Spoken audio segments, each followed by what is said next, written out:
Oke guys, welcome back to Gnosis alias Cakradiva dalam pembahasan alur cerita prediksi alias spoiler BTTH episode ke-132. Gimana guys, lebaran kemana aja? Udah mapan belum sama mantan? Belum? Lemah?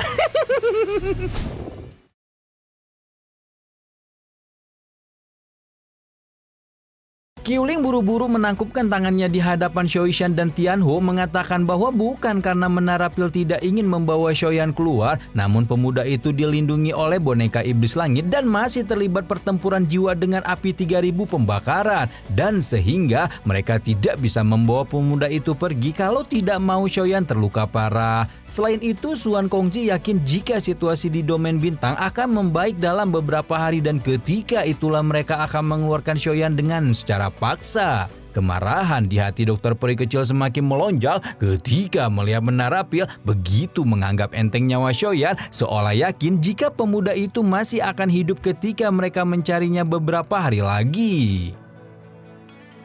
Xiaoyan hampir saja mengamuk dan mengobrak-ngabrik Menara Pil sebelum Xian menarik lengannya dan berkata bahwa dia merasakan jika Xiaoyan memang masih hidup. Mendengar itu, Xiaoyan buru-buru memasang wajah terkejut, baru kemudian menenangkan diri dan berkata akan memberi waktu bagi Menara Pil untuk menemukan Xiaoyan dalam 3 hari. Xiaoyan kemudian bertanya kepada Xian apa yang membuat loli gemes itu yakin kalau Xiaoyan masih hidup, dan buru-buru menghela napas lega setelah mendengar penjelasan Xian tentang segel naga yang ditanamkan sang ratu kekerasan di tubuh Kang Pak Boy. Meskipun begitu, Xiaoyan masih tidak ingin membiarkan Xiaoyan berada di sana lama-lama, dan apabila 3 hari lagi Menara Pil belum menemukan Xiaoyan, maka dokter peri kecil bertekad untuk mencari Akang dengan tangannya sendiri.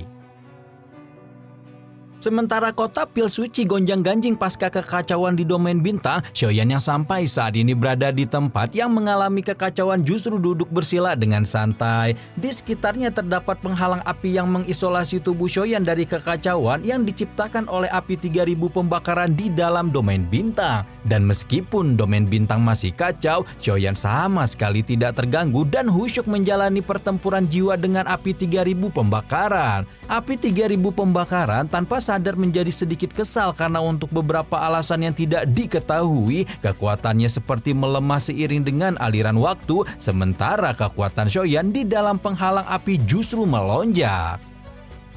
Xiaoyan sendiri mengerti kenapa api 3000 pembakaran menjadi lebih liar dan lebih kejam, di mana telah terjadi transfer kekuatan dari api 3000 pembakaran ke dalam tubuhnya karena segel naga void kuno. Akhirnya, Xiaoyan pun menjadi semakin santai dan menunggu waktu yang tepat sampai sejumlah besar energi api 3000 pembakaran telah dipindahkan. Tidak ada konsep waktu dalam ruang spiritual semacam ini, sehingga Xiaoyan pun tidak tahu sudah berapa lama waktu berlalu dan hanya fokus pada situasi api 3000 pembakaran yang memang menjadi semakin lemah. Waktu berlalu dengan cepat seperti pasir di antara jari-jari seseorang selama Xiaoyan menerima serangan jiwa api 3000 pembakaran dan berpikir jika waktu untuknya balik menyerang telah tiba.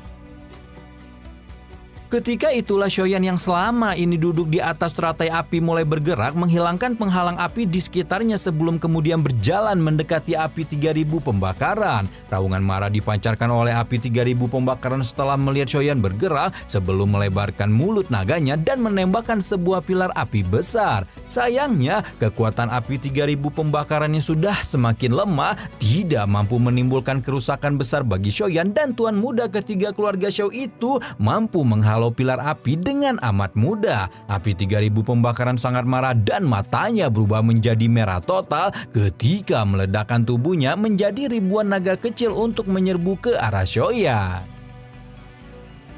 Namun sekali lagi, serangan naga api sama sekali tidak menimbulkan kerusakan bagi Xiaoyan, dan sekarang justru kekuatannya telah habis hingga membuat kilau api 3000 pembakaran semakin menyusut sebelum sepenuhnya menghilang ketika ditelan oleh cahaya keemasan segel naga void kuno. Xiaoyan dengan lembut menghela napas saat dia melihat kumpulan api ungu hitam dalam cahaya emas, di mana api ungu hitam itu tidak lain adalah esensi api 3000 pembakaran yang sudah begitu lama sama dia dambakan. Xiaoyan bisa melihat bayang-bayang naga mini yang meringkuk dalam segel, di mana mata api 3000 pembakaran sudah tidak menyimpan kilau ganas lagi, malah dipenuhi dengan rasa lesu dan putus asa. Meskipun Xiaoyan tahu jika api 3000 pembakaran tidak akan bermurah hati jika memenangkan pertarungan jiwa, namun Xiaoyan juga tidak bisa bersikap terlalu kejam dan akhirnya meminta api peringkat ke-9 itu untuk mengikutinya dengan patuh. Xiaoyan berjanji tidak akan mempermalukan reputasi api 3000 pembakaran di peringkat api surgawi sebelum melebarkan mulutnya dan menelan gumpalan api ungu kehitaman itu bulat-bulat. Meskipun Xiaoyan telah memperoleh kendali dari api 3000 pembakaran karena keberadaan segel naga, Xiaoyan yakin jika dia masih memerlukan waktu yang cukup panjang untuk sepenuhnya menyempurnakan api tersebut dan menyatukannya dengan dua api surgawi lain dengan bantuan mantra api. Sementara Xiaoyan telah berhasil mendapatkan esensi api 3000 pembakaran, hari ketiga di dunia luar telah berlalu dan dokter peri kecil hampir saja mendobrak pintu masuk domain bintang kalau Umi Xuan Yi tidak berhasil menengahinya dengan baik. Akhirnya Suang Kongzi pun segera masuk setelah membuka domain bintang pertama kalinya sejak 1 bulan berlalu. Namun bahkan dengan kekuatan Suan Kongzi, kepala menara pil itu tidak mampu melewati jarak lebih dari 1 kilo setelah memasuki domain bintang karena saat ini ruang spasial khusus itu telah menjadi sebuah tungku api yang sangat panas. Melihat keadaan Suang Kongzi yang amat menyedihkan setelah keluar dari domain bintang, jelas saja membuat semua orang panik berpikir apa jadinya Xiaoyan yang hanya seorang dozong biasa setelah dipanggang berhari-hari di dalam sana. Xiao Yishan juga hampir saja kehilangan kewarasan sambil berulang kali melihat segel naga di tangan Ziyan hanya untuk memastikan Akang masih hidup. Nah, ketika 8 bulan telah berlalu, bagian dalam domain bintang yang seperti kematian mengeluarkan fluktuasi untuk pertama kalinya ketika melihat sesosok pemuda yang duduk di atas lautan api sepanjang waktu mulai membuka matanya. Gerakan yang tidak biasa tiba-tiba terpancar dari lautan api yang tenang dan benang api ungu coklat terus-menerus melonjak keluar dari tubuh si pemuda yang tidak lain adalah Xiaoyan. Tubuh api yang sangat besar menutupi Xiaoyan sebelum kemudian berubah menjadi naga api yang merupakan tubuh asli dari api 3000 pembakaran.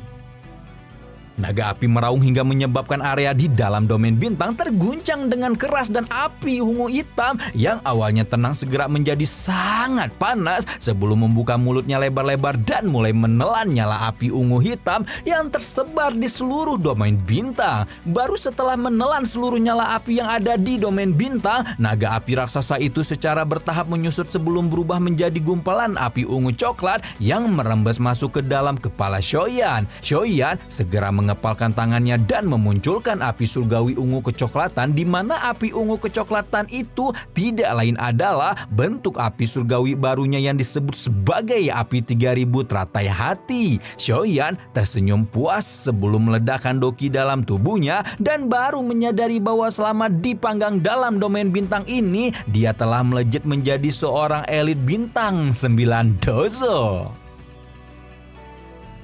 Tidak hanya Xiaoyan yang berkembang, boneka iblis bumi pun tampak mengalami beberapa perubahan di mana warna emas pada permukaan tubuhnya menjadi semakin gelap, memberikan semacam perasaan mencekam yang membuat Xiaoyan bertinyi-tinyi. Apakah sekarang Ujang sudah bisa menghadapi Mugu seorang diri? Baru setelah Xiaoyan menarik kembali Ujang dalam cincin penyimpanan, tuan muda ketiga keluarga Xiao itu memutuskan untuk memanfaatkan energi api yang tertinggal dalam domain bintang dan mengubahnya menjadi manik-manik api berwarna ungu kehitaman yang disebut sebagai manik-manik petir api. Meskipun membuatnya membutuhkan upaya yang cukup besar, manik petir api yang dibentuk dari kekuatan api 3000 pembakaran tidak salah lagi pasti bisa menjadi senjata luar biasa, bahkan mungkin mampu meledakkan seorang elit dozun dalam keadaan yang menyedihkan. Sementara Shoyan asyik menyempurnakan manik-manik petir api, dia tidak menyadari bahwa tindakannya telah menyebabkan menara pil saat ini turun ke keadaan cemas. Sepanjang penyempurnaan manik petir api, pintu masuk domain bintang mengalami fluktuasi intens hingga memanggil hampir semua ahli dari menara pil sudah keluar, seperti siap untuk mengerahkan kekuatan dalam menyegel domain pil kalau terjadi sesuatu yang buruk. 3 kepala menara bahkan sudah melayang di langit dan bersiap untuk memperkuat segel domain bintang, karena kalau sampai ada api 3000 pembakaran ujuk-ujuk keluar dari sana, tidak salah lagi kota pil suci akan berubah menjadi lautan api. Xiaoyan menjadi begitu suram dan dingin setelah berbulan-bulan berlalu, namun Xiaoyan tidak juga keluar di mana satu-satunya hal yang bisa menjaga kewarasannya hanyalah segel naga emas di telapak tangan Xian. Ketika itu ekspresi trio kepala menara menjadi sangat jelek saat mereka menyaksikan bentuk garis spasial mulai muncul di pintu masuk domain bintang, memerintahkan pada ahli di tingkat Dozong dan Dozun untuk segera berkumpul dengan formasi dan menyegel domain bintang secepat yang mereka bisa. Namun tepat ketika para ahli dari menara pil sedang bersiap untuk membentuk formasi, pintu masuk domain bintang mengeluarkan ledakan hebat sebelum kemudian memunculkan sesosok pemuda berjubah hitam yang keluar dari celah spasial dengan senyuman canggung. Ya, sosok itu tidak lain adalah Mang Oyen yang membuat semua orang auto memasang wajah pucat keterkejutan dan tidak kepercayaan, terutama Suan Kongzi yang benar-benar tidak percaya Xiaoyan mampu mempertahankan hidup selama 8 bulan di dalam domain bintang yang mengamuk tanpa luka, malah meningkatkan kekuatannya sampai ke puncak ranah Dozong seperti ini. Mata Suan Kongzi berkedip penuh antusias dan segera menahan napas tercekat saat memahami bahwa Xiaoyan telah berhasil menaklukkan api 3000 pembakaran. Belum sampai Xiaoyan menceritakan tentang penaklukan api 3000 pembakaran, sesosok gadis seindah salju tiba-tiba bergegas meraih tangannya. Wajah cantik dan memikat Xiaoyan saat ini dipenuhi dengan kegembiraan yang tidak bisa disembunyikan, membuat Xiaoyan tersenyum, menenangkan dan mengatakan bahwa dia baik-baik saja. Xiaoyan juga meminta maaf kepada Tian Huo karena sudah membuat semua orang khawatir, di mana permintaan maaf itu hanya dijawab dengan senyum pahit Abah Sispek yang berpikir jika kecepatan pelatihan Xiaoyan amatlah menakutkan. Baru setelah semua orang pulih dari keterkejutan, Suan Yi pun membuka pembicaraan dan mengajak Xiaoyan untuk segera kembali ke menara pil karena mereka telah memperoleh beberapa informasi tentang lokasi Youchen selama Xiaoyan berada di domain bintang. Singkat cerita, rombongan Xiaoyan dan menara pil telah kembali ke menara pil dan langsung masuk ke dalam aula pertemuan saat Suan Kongzi menjelaskan jika kemungkinan sekarang lokasi penahanan Abah sudah dipindahkan dari kota Mi. Menara pil sudah mengumpulkan beberapa petunjuk tentang lokasi penahanan Abah yang baru, namun semua informasi itu masih belum terverifikasi dan mereka harus menunggu beberapa waktu untuk bisa menjadi checklist biru. Checklist biru. Para kepala menara tampak tidak mau membiarkan Xiaoyan menjadi terlalu khawatir dan menjelaskan jika Youchen sangatlah berguna bagi aula jiwa sehingga tidak mungkin mereka akan mengambil nyawa Abah dengan begitu mudah. Xiaoyan mengangguk dan mengucapkan terima kasih banyak atas bantuan menara pil sebelum mengeluarkan sebuah batu giok yang dulu ditinggalkan oleh Feng Xian untuknya. Berhubung sekarang dia sudah mendapatkan api 3000 pembakaran serta dukungan menara pil, Xiaoyan berpikir bahwa ini adalah waktu yang tepat untuk memanggil Feng Xian dan bersiap untuk menyerang tempat Abah Yolo di penjara untuk menyelamatkannya. Baru setelah beristirahat beberapa lama, Xiaoyan meminta update tentang apa yang terjadi selama periode dia berada di domain bintang kepada Xiaoyan. Dokter peri kecil menjelaskan jika Yezong dan Xinlan harus kembali ke kota Ye setelah 6 bulan Xiaoyan berada di domain bintang, dan selain itu orang-orang dari sekte Suan mendalam datang mencari masalah karena seseorang yang mereka sebut pemimpin sekte junior serta 2 sesepuh hilang dalam pilrim. Cao Ying sudah memberi kesaksian jika orang yang membunuh Shen Xian serta sesepuh sekte Suan mendalam adalah Mugu, namun tampaknya antek-antek Dajjal itu masih enggan pergi karena jelas tujuan mereka adalah membalas dendam kepada Xiaoyan. Xiaoyan tampak tidak begitu peduli dengan geng sekte Suan mendalam dan malah mengalihkan obrolan ke peningkatan kekuatan Xiaoyan selama mereka tidak bertemu. Dengan bantuan pil racun, Xiaoyan memang mampu mengendalikan tubuh beracunnya dengan lebih baik, di mana hal itu membantunya meningkatkan kekuatan secara stabil. Selain Xiaoyan, Tian Huo juga tampaknya mengalami peningkatan meskipun hal itu sangat kecil karena dengan kesempatan hidup keduanya ini mampu mengembalikan kekuatan ke ranah Dozun saja sudah sebuah rezeki nomplok. Jari Xiaoyan dengan lembut mengetuk meja ketika dicurhati tentang sulitnya meningkatkan kekuatan abasi spek sebelum berkata jika seharusnya Tian Huo masih bisa meningkatkan kultivasinya dengan cepat menggunakan pil obat yang disebut dengan pil jamur hijau. Pil jamur hijau dikabarkan mampu mengembalikan kekuatan seseorang yang telah menurun kembali ke puncak. Mengembalikan kekuatan Tian Huo ke puncak mungkin terdengar terlalu naif, namun Xiaoyan cukup percaya diri jika pil jamur hijau bisa mengembalikan kekuatan abasi spek ke tingkat 3 Dozun hingga membuat mata abasi spek dipenuhi dengan antusiasme. Namun mengingat pil jamur hijau adalah pil tingkat 8 yang sangat sulit dimurnikan, ekspresi Tian Huo pun berubah putus asa sebelum Xiaoyan tersenyum kecil dan meminta elit Dozun itu untuk menyerahkan pemunihan pil jamur hijau kepadanya.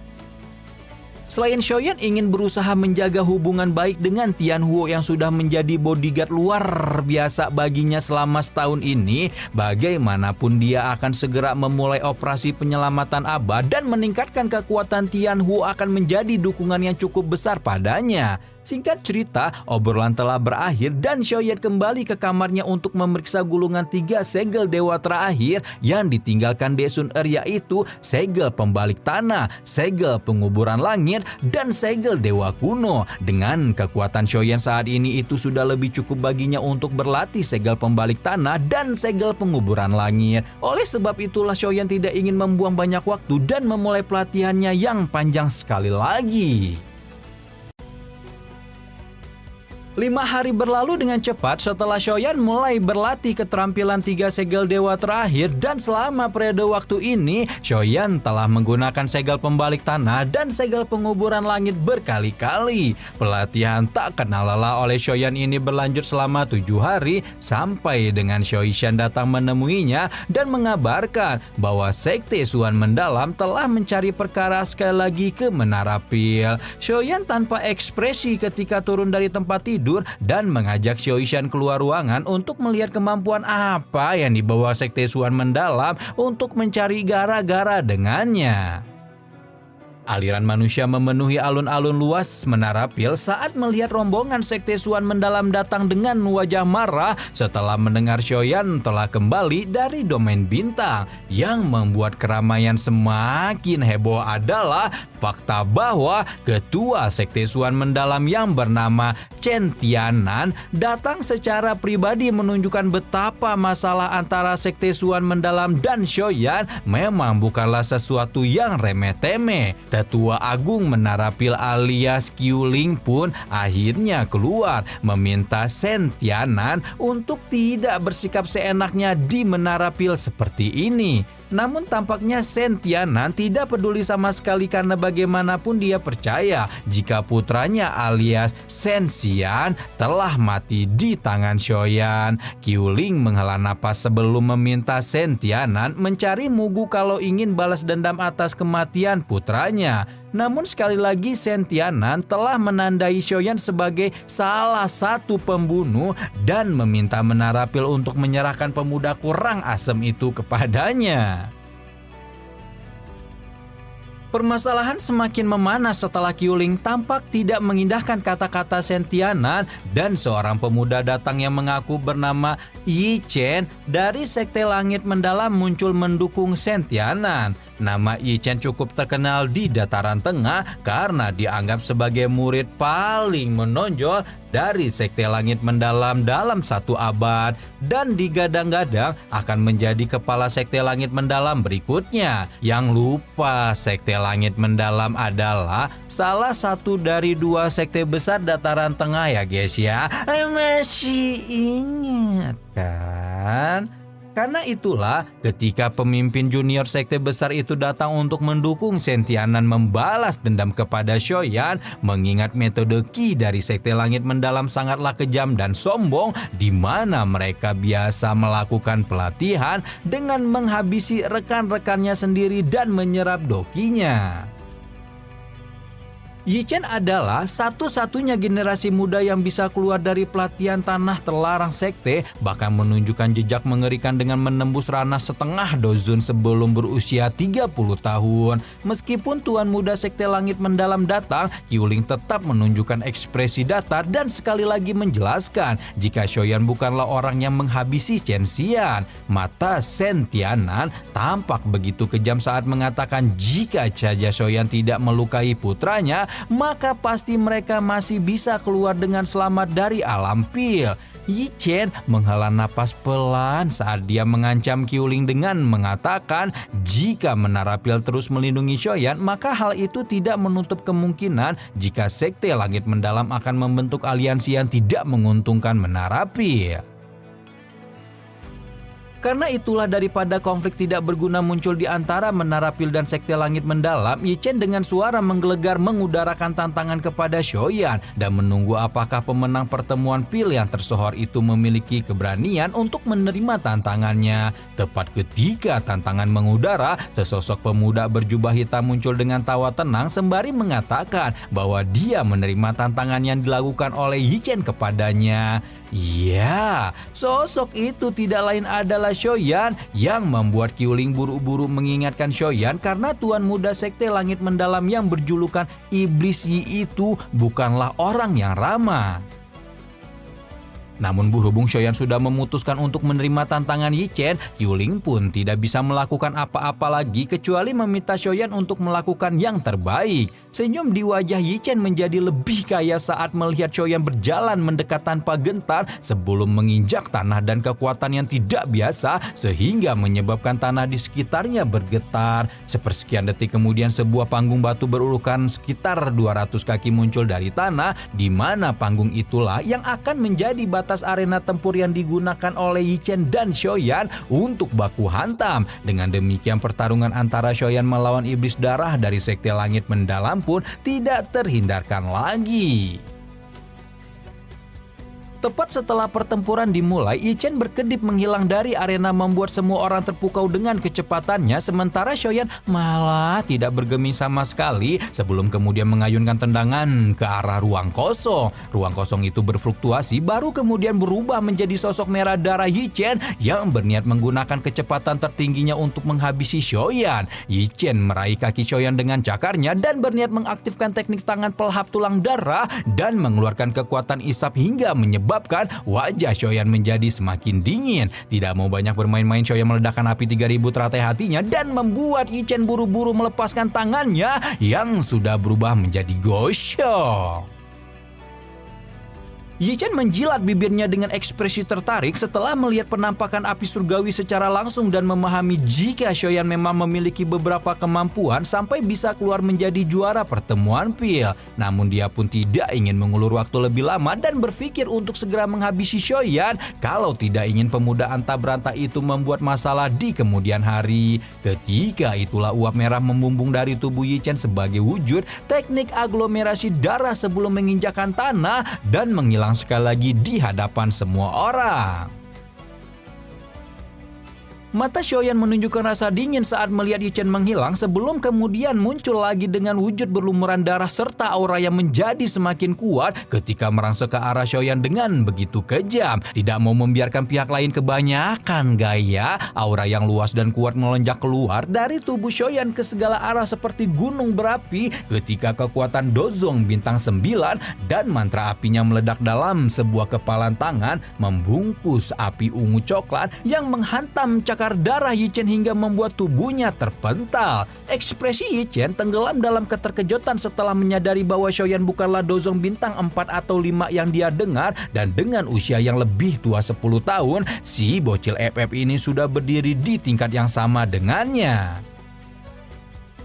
Warna merah tua yang menyebabkan hati seseorang menjadi dingin secara bertahap keluar melonjak dari mata Yi-Chen saat niat membunuh meluap dari tubuhnya, berpikir bahwa apapun yang terjadi dia harus membunuh Xiaoyan hari ini juga. Raungan yang dipenuhi dengan niat membunuh bergema di udara saat Yi-Chen menarik keluar sebuah tombak berdarah yang disebut sebagai tombak 7 pembunuh sebelum akhirnya diayunkan ke arah Xiaoyan dengan sangat kejam. Tidak hanya itu, Yi-Chen juga merapal telapak iblis berdarah yang dihantamkan ke arah jantung Xiaoyan, membuat senyuman dingin melintas di wajah Xiaoyan saat melihat serangan Yi-Chen yang begitu brutal dan ganas. Sayangnya kekuatan Xiaoyan saat ini adalah sesuatu yang tidak bisa ditangani oleh Dozong puncak biasa, bahkan bisa menantang ahli Dozun awal, sehingga Yi-Chen pun tidak bisa melakukan banyak hal untuk melukainya, malah balik digeprek setelah Xiaoyan mengeluarkan teknik pembalik tanah untuk pertama kalinya. Xiaoyan menyeringai dingin saat dia melihat Yi-Chen dipaksa meludahkan seteguk darah sebelum berebut paksa cincin penyimpanan sang tuan muda Sekte Langit Mendalam dan memintanya untuk segera pergi. Kekejaman melintas di wajah Chen Tianan karena tidak menyangka sama sekali iblis darah Yi-Chen bisa dikalahkan seperti ini oleh Xiaoyan. Hal itu membuat Chen Tianan semakin bernafsu untuk menghabisi Xiaoyan hingga akhirnya melesat untuk mencengkram kepala Xiaoyan seperti hendak memecahkan semangka. Ekspresi Kuling berubah marah saat berteriak kepada Chen Tianan, namun teriakan itu sama sekali tidak dipedulikan sama sekali ketika Chen Tianan meraung meminta Xiaoyan mengembalikan nyawa putranya. Namun tepat ketika telapak tangannya hendak melakukan kontak dengan Xiaoyan, sesosok boneka emas muncul di hadapannya hingga membuat gelombang mati rasa memenuhi tinju Chen Tianan ketika dikirim terbang. Chen Tianan merasakan kekeringan di mulutnya ketika mengungkapkan ekspresi tidak percaya kalau Xiaoyan memiliki sebuah boneka tingkat Dozun di tangannya. Dan belum sampai Chen Tianan hendak mengerahkan seluruh pasukan Sekte Suan Mendalam yang dia bawa, dua sosok dengan aura luar biasa agung perlahan muncul di samping Xiaoyan, membuat semua ahli yang dibawa Chen Tianan auto ketar-ketir ketika melihat ada dua elit Dozun yang berdiri di sisi Xiaoyan. Wajah Chen Tianan langsung berubah panik ketika melihat Xiao Yishan dan Tianhuo muncul, berpikir bahwa upayanya untuk menyinggung seseorang luar biasa misterius seperti Xiaoyan hari ini justru berujung pada ajang mempermalukan diri sendiri. Apalagi setelahnya Xuan Yi muncul dengan wajah murka memperingatkan Chen Tianan untuk berhati-hati kalau tidak ingin dianggap sebagai musuh Menara Pil, membuat ketua Sekte Suan Mendalam itu hanya bisa menelan ludah karena kepala Menara Pil adalah eksistensi yang sama sekali tidak bisa dibandingkan dengan kerucil-kerucil seperti mereka. Mulut Chen Tianan bergetar sejenak sebelum akhirnya mengatupkan gigi dan memimpin kelompoknya untuk pergi dengan putus asa. Setelah Chen Tianan, Yi-Chen dan komplotannya pergi, Umi Xuan Yi hanya bisa ngomelin Xiaoyan yang kok memilih baku hantam, padahal Qiuling bisa-bisa saja membantunya menghindari konflik. Xuan Yi hanya bisa geleng-geleng kepala melihat Xiaoyan emang dasar hobi tawuran, sebelum membuat senyum di wajah pemuda itu hilang setelah dia mengungkapkan bahwa Menara Pil telah mendapat informasi tentang tempat Yao Chen di penjara.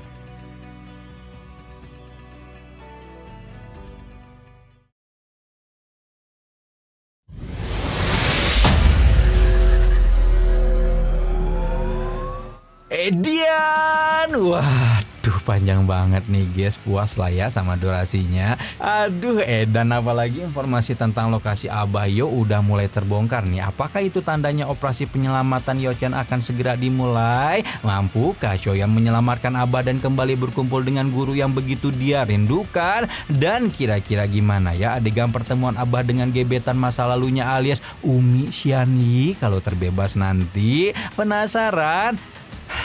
Video ini cukup lah ya buat menemani lebaran kalian guys yang nggak kemana-mana gitu. Yang kemana-mana ya nanti pas habis rehat bisa menemani santai kalian ya nggak guys ya.